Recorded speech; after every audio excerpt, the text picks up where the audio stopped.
ಎಲ್ಲ ವೀಕ್ಷಕರಿಗೂ ಹರ್ಷವರ್ಧನ್ ಲರ್ನಿಂಗ್ಗೆ ಸ್ವಾಗತ. ಭಾರತೀಯ ಸಂವಿಧಾನ. ಎಲ್ಲ ಸ್ಪರ್ಧಾತ್ಮಕ ಪರೀಕ್ಷೆಗಳಿಗೆ 100 ಪ್ರಮುಖ ಪ್ರಶ್ನೆಗಳು. ಭಾಗ 1. ಭಾರತೀಯ ಸಂವಿಧಾನದ ಪಿತಾಮಹ ಯಾರು? ಉತ್ತರ ಡಾಕ್ಟರ್ BR ಅಂಬೇಡ್ಕರ್. ಭಾರತೀಯ ರಾಷ್ಟ್ರೀಯ ಧ್ವಜದ ಉದ್ದ ಮತ್ತು ಅಗಲದ ಅನುಪಾತ ಏನು? ಉತ್ತರ 2:3. ಭಾರತೀಯ ದಂಡ ಸಮಿತಿ ಯಾವಾಗ ಜಾರಿಗೆ ಬಂದಿತು? ಉತ್ತರ 1862ರಲ್ಲಿ. ಪ್ರಶ್ನೆ 4. ಭಾರತೀಯ ಸಂವಿಧಾನದಲ್ಲಿ ಎಷ್ಟು ಲೇಖನಗಳಿವೆ? ಉತ್ತರ 395. ಪ್ರಶ್ನೆ 5. ಭಾರತದಲ್ಲಿ ನಾವು ಯಾವ ರೀತಿಯ ಪ್ರಜಾಪ್ರಭುತ್ವವನ್ನು ಅನುಸರಿಸುತ್ತೇವೆ? ಉತ್ತರ ಪ್ರತಿನಿಧಿ. ಪ್ರಶ್ನೆ 6. ಭಾರತದ ಸಂವಿಧಾನವನ್ನು ಯಾವ ಸಮಿತಿ ರೂಪಿಸಿತು? ಉತ್ತರ ಸಂವಿಧಾನ ಸಭೆ. ಪ್ರಶ್ನೆ 7. ನೇರ ಪ್ರಜಾಪ್ರಭುತ್ವವನ್ನು ಯಾವ ದೇಶ ಪರಿಚಯಿಸಿತು? ಉತ್ತರ ಸ್ವಿಟ್ಜರ್ಲ್ಯಾಂಡ್. ಪ್ರಶ್ನೆ 8. ಅತಿ ದೊಡ್ಡ ಲೋಕಸಭಾ ಕ್ಷೇತ್ರ ವಿಸ್ತಾರದ ಪ್ರಕಾರ ಯಾವುದು? ಉತ್ತರ ಲಡಾಖ್. ಪ್ರಶ್ನೆ 9. ಭಾರತದಲ್ಲಿ ಮೊದಲ ಬಾರಿಗೆ VVM ಅನ್ನು ಯಾವ ರಾಜ್ಯದಲ್ಲಿ ಬಳಸಲಾಯಿತು? ಉತ್ತರ ಕೇರಳ. ಪ್ರಶ್ನೆ 10. ನಮ್ಮ ಸಂವಿಧಾನದಲ್ಲಿ ಜಾತ್ಯತೀತ ಪದ ಎಷ್ಟು ಬಾರಿ ಕಾಣಿಸಿಕೊಳ್ಳುತ್ತದೆ? ಉತ್ತರ 2 ಬಾರಿ. ಪ್ರಶ್ನೆ 11. ಪ್ರಜಾಪ್ರಭುತ್ವದ ವ್ಯವಸ್ಥೆಯ ಪ್ರಕಾರ ಅಂತಿಮ ಅಧಿಕಾರವು ಯಾರ ಕೈಯಲ್ಲಿದೆ? ಉತ್ತರ ಜನರು. ಪ್ರಶ್ನೆ 12. ಸರ್ಕಾರದ ಯಾವ ರೂಪ ಉಭಯ ಪೌರತ್ವಕ್ಕೆ ಒಂದು ಪ್ರಮುಖ ಲಕ್ಷಣವಾಗಿದೆ? ಫೆಡರಲ್. ಭಾರತೀಯ ಸಂವಿಧಾನಕ್ಕೆ ಯಾವ ದೇಶದಿಂದ ಮೂಲಭೂತ ಹಕ್ಕುಗಳನ್ನು ಎರವಲು ಪಡೆಯಲಾಗುತ್ತಿದೆ? United States of America. ಭಾರತೀಯ ಜಾತ್ಯತೀತತೆಯನ್ನು. ಪ್ರಶ್ನೆ 14. ಭಾರತೀಯ ಜಾತ್ಯತೀತತೆಯನ್ನು ಸರ್ವಧರ್ಮ ಸಂಭವ್ ಎಂದು ಸತತವಾಗಿ ಬಣ್ಣಿಸಿದ ಭಾರತದ ಗಣರಾಜ್ಯದ ಅಧ್ಯಕ್ಷರು ಯಾರು? ಉತ್ತರ ಡಾಕ್ಟರ್ ಎಸ್ ರಾಧಾಕೃಷ್ಣನ್. ಪ್ರಶ್ನೆ 15. ಭಾರತದ ಸಂವಿಧಾನವನ್ನು ಯಾವಾಗ ಅಂಗೀಕರಿಸಲಾಯಿತು? ಉತ್ತರ 26 ನವೆಂಬರ್ 1949ರಲ್ಲಿ. ಪ್ರಶ್ನೆ 16.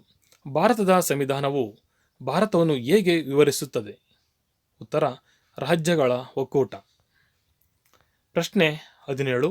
ಜಮ್ಮು ಮತ್ತು ಕಾಶ್ಮೀರ ರಾಜ್ಯಕ್ಕೆ ಸಂಬಂಧಿಸಿದಂತೆ ಸಂವಿಧಾನದ ಯಾವ ಭಾಗವು ವಿಶೇಷ ನಿಬಂಧನೆಗಳನ್ನು ಒಳಗೊಂಡಿತ್ತು? ಉತ್ತರ ಭಾಗ 21 ಲೇಖನ 370. ಪ್ರಶ್ನೆ 18. ಭಾರತದ ರಾಷ್ಟ್ರಪತಿ ಕಚೇರಿ ಖಾಲಿ ಇದ್ದರೆ ಮುಂದಿನ ರಾಷ್ಟ್ರಪತಿಯನ್ನು ಯಾವ ಸಮಯದೊಳಗೆ ಆಯ್ಕೆ ಮಾಡಬೇಕು? ಉತ್ತರ 6 ತಿಂಗಳೊಳಗೆ. ಪ್ರಶ್ನೆ 19. ಸಂವಿಧಾನದ ಕರಡು ಸಮಿತಿಯ ಮುಂದೆ ಮುನ್ನುಡಿಯನ್ನು ಪ್ರಸ್ತಾಪಿಸಿದವರು ಯಾರು?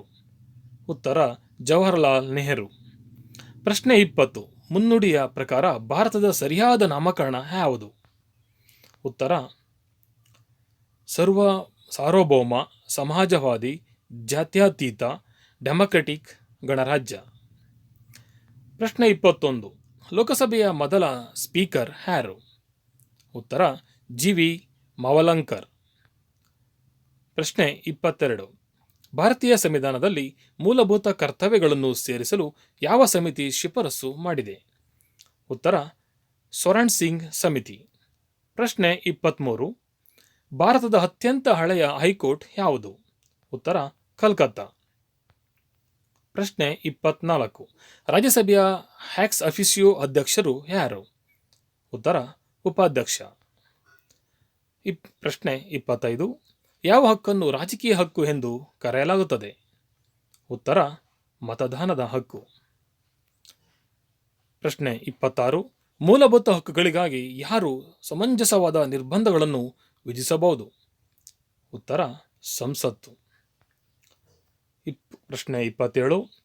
ಭಾರತೀಯ ಸಂವಿಧಾನದಲ್ಲಿ ಪೌರತ್ವದ ನಿಬಂಧನೆಗಳು ಯಾವಾಗ ಅನ್ವಯವಾಗುತ್ತವೆ? ಉತ್ತರ 1950ರಲ್ಲಿ. ಪ್ರಶ್ನೆ 28. ಭಾರತೀಯ ಸಂವಿಧಾನದ ಯಾವ ಭಾಗದಲ್ಲಿ ಮೂಲಭೂತ ಕರ್ತವ್ಯಗಳನ್ನು ಪ್ರತಿಪಾದಿಸಲಾಗಿದೆ? ಉತ್ತರ 4ನೇ ಎ. ಪ್ರಶ್ನೆ 29. ಮತದಾನದ ಹಕ್ಕು ಯಾವ ವರ್ಗಕ್ಕೆ ಸೇರಿದೆ? ಉತ್ತರ ರಾಜಕೀಯ ಹಕ್ಕುಗಳು. ಪ್ರಶ್ನೆ 30. ಆರಂಭದಲ್ಲಿ ಎಷ್ಟು ಮೂಲಭೂತ ಹಕ್ಕುಗಳನ್ನು ನೀಡಲಾಯಿತು? ಉತ್ತರ 7. ಪ್ರಶ್ನೆ 31. ಭಾರತದ ಸಂವಿಧಾನ ಸಭೆಯ ಅಧ್ಯಕ್ಷರು ಯಾರು? ಉತ್ತರ ಡಾಕ್ಟರ್ ರಾಜೇಂದ್ರ ಪ್ರಸಾದ್. ಪ್ರಶ್ನೆ 32. ಭಾರತೀಯ ದಂಡ ಸಮಿತಿ ಯಾವಾಗ ಜಾರಿಗೆ ಬಂದಿತು? ಉತ್ತರ 1862ರಲ್ಲಿ. ಪ್ರಶ್ನೆ 33. ಭಾರತೀಯ ಸಂವಿಧಾನದಲ್ಲಿ ಎಷ್ಟು ಲೇಖನಗಳಿವೆ? ಉತ್ತರ 395. ಪ್ರಶ್ನೆ 34. ನಮ್ಮ ರಾಷ್ಟ್ರಗೀತೆಯನ್ನು ಮೊದಲು ಯಾವಾಗ ಹಾಡಲಾಯಿತು ಮತ್ತು ಎಲ್ಲಿ? ಉತ್ತರ ಡಿಸೆಂಬರ್ 27, 1911 ಕಲ್ಕತ್ತಾದಲ್ಲಿ. ಪ್ರಶ್ನೆ 35. ಭಾರತೀಯ ಸಂವಿಧಾನ ಯಾವಾಗ ಜಾರಿಗೆ ಬಂದಿತು? ಉತ್ತರ 26 ಜನವರಿ 1950ರಲ್ಲಿ. ಪ್ರಶ್ನೆ 36. ಪ್ರಜಾಪ್ರಭುತ್ವದ 2 ರೂಪಗಳು ಯಾವುವು? ಉತ್ತರ ಸಂಸದೀಯ ಮತ್ತು ಅಧ್ಯಕ್ಷೀಯ. ಪ್ರಶ್ನೆ 37. ಡಾಕ್ಟರ್ BR ಅಂಬೇಡ್ಕರ್ ಅವರು ಸಂವಿಧಾನದ ಹೃದಯ ಮತ್ತು ಆತ್ಮ ಎಂದು ಯಾವ ಹಕ್ಕನ್ನು ಬಣ್ಣಿಸಿದ್ದಾರೆ? ಉತ್ತರ ಸಂವಿಧಾನಿಕ ಪರಿಹಾರಗಳ ಹಕ್ಕು. ಪ್ರಶ್ನೆ 38. ಭಾರತದಲ್ಲಿ ಏಕಪೌರತ್ವ ಎಂಬ ಪರಿಕಲ್ಪನೆಯನ್ನು ಯಾವ ದೇಶದಿಂದ ಅಳವಡಿಸಿಕೊಳ್ಳಲಾಯಿತು? ಉತ್ತರ ಇಂಗ್ಲೆಂಡ್. ಪ್ರಶ್ನೆ 39. ಸಂವಿಧಾನದ ಕರಡು ಯಾವಾಗ ಪೂರ್ಣಗೊಂಡಿತು? ಉತ್ತರ 26 ನವೆಂಬರ್ 1949ರಲ್ಲಿ. ಪ್ರಶ್ನೆ 40. ರಾಜ್ಯಸಭೆಯ ಸದಸ್ಯರಾಗಿ ನೇಮಕಗೊಳ್ಳಲು ಕನಿಷ್ಠ ವಯಸ್ಸು ಎಷ್ಟು? ಉತ್ತರ 30 ವರ್ಷಗಳು. ಪ್ರಶ್ನೆ 41.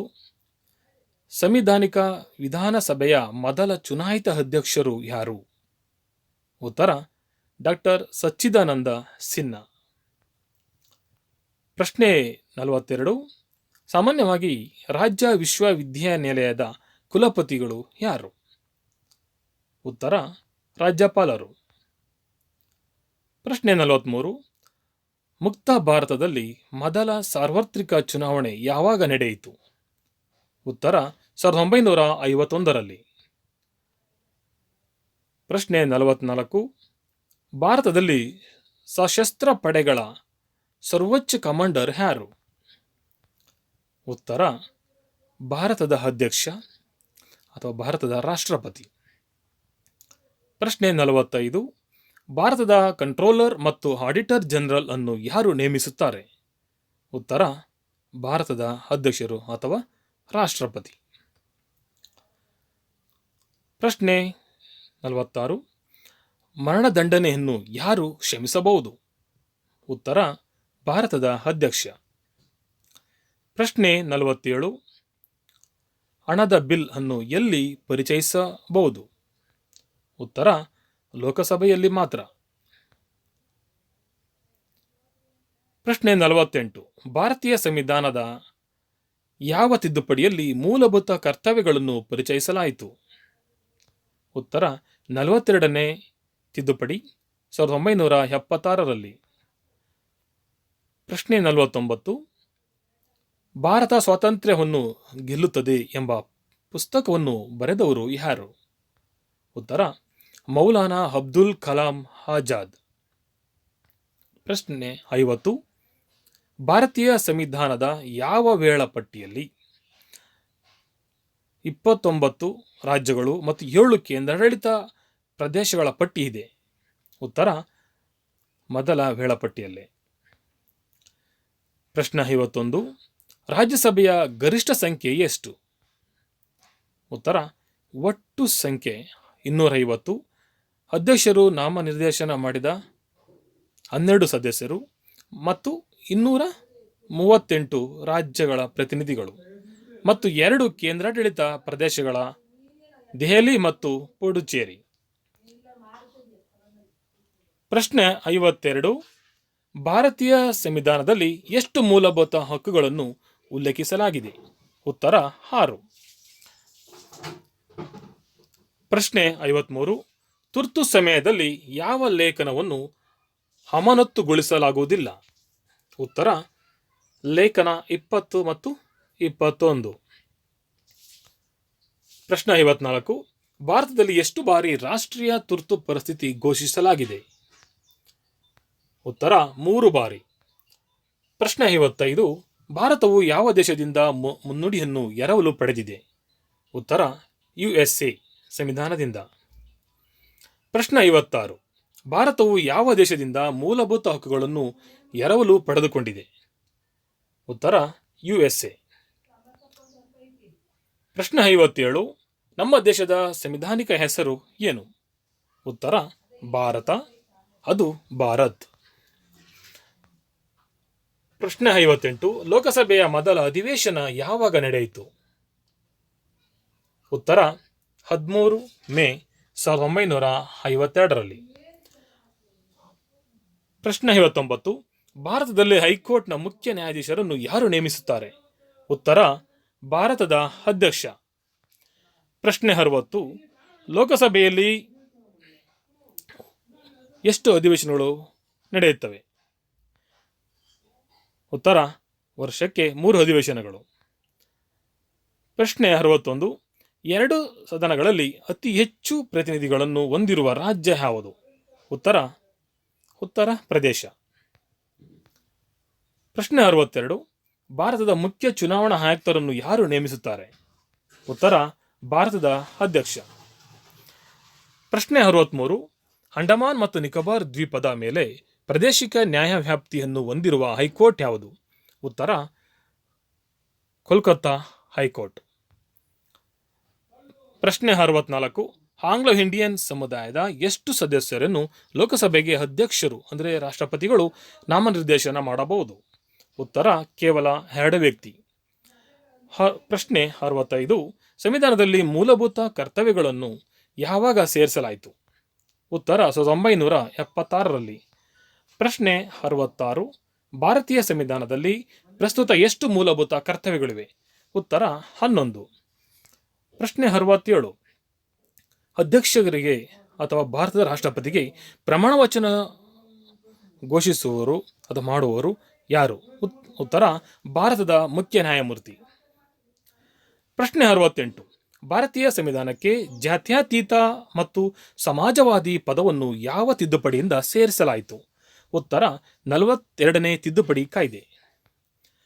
ಪ್ರಶ್ನೆ 69. ಪ್ರಧಾನಿ ಮತ್ತು ಇತರ ಮಂತ್ರಿಗಳ ನೇಮಕಕ್ಕೆ ಸಂಬಂಧಿಸಿದ ಲೇಖನ ಯಾವುದು? ಉತ್ತರ ವಿಧಿ 75. ಅಧ್ಯಕ್ಷರ ಕ್ಷಮಿಸುವ ಅಧಿಕಾರವನ್ನು ಕುರಿತು ಯಾವ ಲೇಖನ ಹೇಳುತ್ತದೆ? ಉತ್ತರ ಲೇಖನ 72. ಭಾರತದಲ್ಲಿ ಪಂಚಾಯತ್ ರಾಜ್ ವ್ಯವಸ್ಥೆಯನ್ನು ಯಾವಾಗ ಪರಿಚಯಿಸಲಾಯಿತು? ಉತ್ತರ 1959ರಲ್ಲಿ. ಪ್ರಶ್ನೆ 72. ಭಾರತದಲ್ಲಿ ಪಂಚಾಯತ್ ರಾಜ್ ವ್ಯವಸ್ಥೆಯನ್ನು ಪರಿಚಯಿಸಿದ ಮೊದಲ ರಾಜ್ಯ ಯಾವುದು? ಉತ್ತರ ರಾಜಸ್ಥಾನ. ಪ್ರಶ್ನೆ 73. ದೆಹಲಿ ಯಾವಾಗ ಭಾರತದ ಕೇಂದ್ರ ಪ್ರದೇಶವಾಯಿತು? ಉತ್ತರ 1956ರಲ್ಲಿ. ಪ್ರಶ್ನೆ 74. ಮೂಲಭೂತ ಕರ್ತವ್ಯಗಳ ಕಲ್ಪನೆಯನ್ನು ಯಾವ ಪ್ರದೇಶದಿಂದ ಪಡೆಯಲಾಗಿದೆ? ಉತ್ತರ ರಷ್ಯಾ. ಭಾರತೀಯ ಸಂವಿಧಾನದಲ್ಲಿ ಯಾವ ದೇಶದಿಂದ ಮೂಲಭೂತ ಕರ್ತವ್ಯಗಳನ್ನು ಅಳವಡಿಸಿಕೊಳ್ಳಲಾಗಿದೆ? ಉತ್ತರ ರಷ್ಯಾ. ಪ್ರಶ್ನೆ 76. ಕಾನೂನಿನ ನಿಯಮವನ್ನು ಯಾವ ದೇಶದ ಸಂವಿಧಾನದಿಂದ ತೆಗೆದುಕೊಳ್ಳಲಾಗಿದೆ? ಉತ್ತರ ಬ್ರಿಟಿಷ್ ಸಂವಿಧಾನ. ಪ್ರಶ್ನೆ 77. ಭಾರತೀಯ ನವೋದಯದ ಪಿತಾಮಹ ಎಂದು ಕರೆಯಲ್ಪಡುವವರು ಯಾರು? ಉತ್ತರ ರಾಜಾ ರಾಮ್ ಮೋಹನ್ ರಾಯ್. ಪ್ರಶ್ನೆ 78. ರಾಜ್ಯ ಶಾಸಕಾಂಗ ಪರಿಷತ್ತಿನ ಕನಿಷ್ಠ ಸಂಖ್ಯೆ ಎಷ್ಟು? 40. ಪ್ರಶ್ನೆ 79. ಮೌಂಟ್ ಬ್ಯಾಟನ್ ಸ್ವಾತಂತ್ರ್ಯ ಯೋಜನೆಯನ್ನು ಅಂಗೀಕರಿಸಿದಾಗ ಭಾರತೀಯ ರಾಷ್ಟ್ರೀಯ ಕಾಂಗ್ರೆಸ್ನ ಅಧ್ಯಕ್ಷರು ಯಾರು? ಉತ್ತರ ಆಚಾರ್ಯ JB ಕೃಪಲಾನಿ. ಪ್ರಶ್ನೆ 80. ಮೂಲಭೂತ ಹಕ್ಕುಗಳ ಜಾರಿಗಾಗಿ ಯಾರು ಪತ್ರ ಬರೆಯುತ್ತಾರೆ? ಉತ್ತರ ಸುಪ್ರೀಂ ಕೋರ್ಟ್. ಪ್ರಶ್ನೆ 81. ಭಾಷಾಶಾಸ್ತ್ರದ ಆಧಾರದ ಮೇಲೆ ಅಥವಾ ಭಾಷೆಯ ಆಧಾರದ ಮೇಲೆ ಭಾರತೀಯ ರಾಜ್ಯಗಳನ್ನು ಯಾವ ವರ್ಷದಲ್ಲಿ ಗುರುತಿಸಲಾಯಿತು? ಉತ್ತರ 1956ರಲ್ಲಿ. ಪ್ರಶ್ನೆ 82. ಭಾರತೀಯ ಸಂವಿಧಾನದಲ್ಲಿ ಯಾವ ಹುದ್ದೆಯನ್ನು ಉಲ್ಲೇಖಿಸಲಾಗಿಲ್ಲ? ಉತ್ತರ ಉಪ ಪ್ರಧಾನಿ. ಪ್ರಶ್ನೆ 83. ರಾಜ್ಯ ಸರ್ಕಾರದ ಕಾನೂನು ಸಲಹೆಗಾರ ಯಾರು? ಉತ್ತರ ಅಡ್ವೊಕೇಟ್ ಜನರಲ್. ಪ್ರಶ್ನೆ 84. ಲೋಕಸಭೆಯ ಸ್ಪೀಕರ್ ಕಚೇರಿಗೆ ರಾಜೀನಾಮೆ ನೀಡಲು ಯಾರನ್ನು ಉಲ್ಲೇಖಿಸುತ್ತಾರೆ? ಉತ್ತರ ಲೋಕಸಭೆಯ ಉಪ ಸ್ಪೀಕರ್. ಪ್ರಶ್ನೆ 85. ಭಾರತದ ರಾಷ್ಟ್ರಪತಿಯ ಮೇಲೆ ದೋಷಾರೋಪಣೆ ಮಾಡುವ ವಿಧಾನವನ್ನು ಯಾವ ದೇಶದಿಂದ ಪಡೆದಿದ್ದೇವೆ? ಉತ್ತರ USA. ಪ್ರಶ್ನೆ 86. ಸಂವಿಧಾನದ ಪರಿಕಲ್ಪನೆಯು ಎಲ್ಲಿ ಹುಟ್ಟಿತ್ತು? ಉತ್ತರ ಇಂಗ್ಲೆಂಡಿನಲ್ಲಿ. ಪ್ರಶ್ನೆ 87. ಭಾರತದ ಸಂವಿಧಾನಾತ್ಮಕ ಸಭೆಯು ಯಾವ ಯೋಜನೆಯಡಿಯಲ್ಲಿ ಸ್ಥಾಪಿಸಲಾಯಿತು? ಉತ್ತರ ಕ್ಯಾಬಿನೆಟ್ ಮಿಷನ್ ಯೋಜನೆ. ಪ್ರಶ್ನೆ 88. ಭಾರತೀಯ ಸಂವಿಧಾನದ ವಾಸ್ತುಶಿಲ್ಪಿ ಎಂದು ಪರಿಗಣಿಸಲ್ಪಟ್ಟವರು ಯಾರು? ಉತ್ತರ ಡಾಕ್ಟರ್ BR ಅಂಬೇಡ್ಕರ್. ಪ್ರಶ್ನೆ 89. ಭಾರತೀಯ ಸಂವಿಧಾನಕ್ಕೆ ಏಕಕಾಲೀನ ಪಟ್ಟಿಯನ್ನು ಯಾವ ಸಂವಿಧಾನದಿಂದ ಅಂಗೀಕರಿಸಲಾಗಿದೆ? ಉತ್ತರ ಆಸ್ಟ್ರೇಲಿಯಾ. ಪ್ರಶ್ನೆ 90. ಭಾರತೀಯ ಸಂವಿಧಾನದಲ್ಲಿ ರಾಜ್ಯ ನೀತಿಯ ನಿರ್ದೇಶನ ತತ್ವಗಳ ಪರಿಕಲ್ಪನೆಯನ್ನು ಯಾವ ದೇಶದಿಂದ ಅಳವಡಿಸಿಕೊಳ್ಳಲಾಗಿದೆ? ಉತ್ತರ USA ಮತ್ತು UK. ಪ್ರಶ್ನೆ 91. ಭಾರತೀಯ ಸಂವಿಧಾನದ ಯಾವ ಭಾಗವು ಜನರಿಗೆ ಮೂಲಭೂತ ಹಕ್ಕುಗಳನ್ನು ಖಾತರಿಪಡಿಸುತ್ತದೆ? ಉತ್ತರ ಭಾಗ 3. ಪ್ರಶ್ನೆ 92. ಭಾರತೀಯ ರಾಷ್ಟ್ರೀಯ ಕಾಂಗ್ರೆಸ್ನ ಮೊದಲ ಮಹಿಳಾ ಅಧ್ಯಕ್ಷೆ ಯಾರು? ಉತ್ತರ 1970ರಲ್ಲಿ ಅನಿ ಬೆಸೆಂಟ್. ಪ್ರಶ್ನೆ 93. ಭಾರತೀಯ ರಾಷ್ಟ್ರೀಯ ಕಾಂಗ್ರೆಸ್ನ ಮೊದಲ ಭಾರತೀಯ ಮಹಿಳಾ ಅಧ್ಯಕ್ಷೆ ಯಾರು? ಉತ್ತರ ಸರೋಜಿನಿ ನಾಯ್ಡು 1925ರಲ್ಲಿ. ಪ್ರಶ್ನೆ 94. ಪಾಕೆಟ್ ವೀಟೋ ಅಧಿಕಾರವನ್ನು ಚಲಾಯಿಸಿದ ಭಾರತದ ಏಕೈಕ ರಾಷ್ಟ್ರಪತಿ ಯಾರು? ಉತ್ತರ ಗಿಯಾನಿ ಜೈಲ್ ಸಿಂಗ್. ಪ್ರಶ್ನೆ 95. ಸಂಸತ್ತಿನ 2 ಸದನಗಳ ಜಂಟಿ ಸಭೆಯ ಅಧ್ಯಕ್ಷತೆ ವಹಿಸುವವರು ಯಾರು? ಉತ್ತರ ಲೋಕಸಭೆಯ ಸ್ಪೀಕರ್. ಭಾರತದಲ್ಲಿ ಮೊದಲ ಬಾರಿಗೆ ಲೋಕಾಯುಕ್ತ ಸಂಸ್ಥೆಯನ್ನು ಸ್ಥಾಪಿಸಿದ ರಾಜ್ಯ ಯಾವುದು? ಉತ್ತರ ಮಹಾರಾಷ್ಟ್ರ. ಪ್ರಶ್ನೆ 97. ಭಾರತದಲ್ಲಿ ಶಿಕ್ಷಣದ ಹಕ್ಕನ್ನು ಯಾವ ತಿದ್ದುಪಡಿ ಪರಿಚಯಿಸಿತು? ಉತ್ತರ 86ನೇ ತಿದ್ದುಪಡಿ ಕಾಯ್ದೆ. ಪ್ರಶ್ನೆ 98. ಭಾರತದಲ್ಲಿ ಶಿಕ್ಷಣ ಹಕ್ಕು ಕಾಯ್ದೆ ಯಾವಾಗ ಜಾರಿಗೆ ಬಂದಿತು? ಉತ್ತರ 1 ಏಪ್ರಿಲ್ 2010ರಲ್ಲಿ. ಪ್ರಶ್ನೆ 99. ರಾಜ್ಯದ ಹಾಗೂ ಸರ್ಕಾರದ ಮುಖ್ಯಸ್ಥರು ಯಾರು?